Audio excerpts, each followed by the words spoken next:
ধারণা চেয়ে ভয়াবহ ফেনীর বন্যা পরিস্থিতি, বেশিরভাগ জায়গায় যোগাযোগ বিচ্ছিন্ন।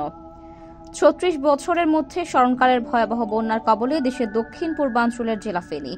এখন পর্যন্ত প্রয়োজনের তুলনায় অপ্রতুল সাহায্য কঠিন করে তুলেছে সেখানকার মানুষের পরিস্থিতি। জেলার ছাগলনাইয়া, ফুলগাজী ও পরশুরাম উপজেলার পরিস্থিতি সবচেয়ে বেশি খারাপ। উপজেলাগুলোর পৌর শহরগুলোও এখন পানির নিচে। বন্যা দুর্গতদের সহযোগিতায় উপজেলা ও জেলা প্রশাসনের পাশাপাশি সহযোগিতার জন্য পৌঁছেছে সেনাবাহিনী ও কোস্টগার্ড। দেশের বিভিন্ন প্রান্ত থেকে সামাজিক সংগঠনের স্বেচ্ছাসেবী সহ বিত্তবান লোকজনও সেখানে ত্রাণ সামগ্রী নিয়ে যাচ্ছেন।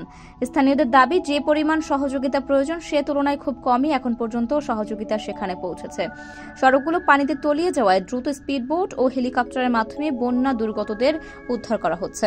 বন্যা পরিস্থিতির কারণে বন্ধ রয়েছে উপদ্রুত এলাকার বিদ্যুৎ সরবরাহ, ফলে অনেকের মোবাইল ফোনের চার্জ শেষ হওয়া যাওয়ার পর আর যোগাযোগ করতে পারছেন না। সেই সঙ্গে বেশ কিছু মোবাইল টাওয়ার বিকল্প উপায়ে চালানোর ক্ষেত্রে প্রতিবন্ধকতা তৈরি হওয়ায় নেটওয়ার্কেও সমস্যা হচ্ছে। জেলায় বসবাস করা পরিবারের সঙ্গে যোগাযোগ করতে না পেরে দেশের বাইরে ও দেশের বিভিন্ন প্রান্তে কর্মরত মানুষ উদ্বিগ্ন।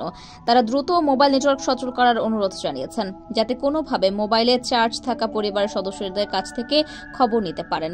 বন্যা কবলিত এলাকায় খাবার ও পানির প্রচণ্ড সংকট তৈরি হয়েছে। এতে সবচেয়ে বেশি বিপদে আছেন অন্তঃসত্ত্বা নারী ও শিশুরা।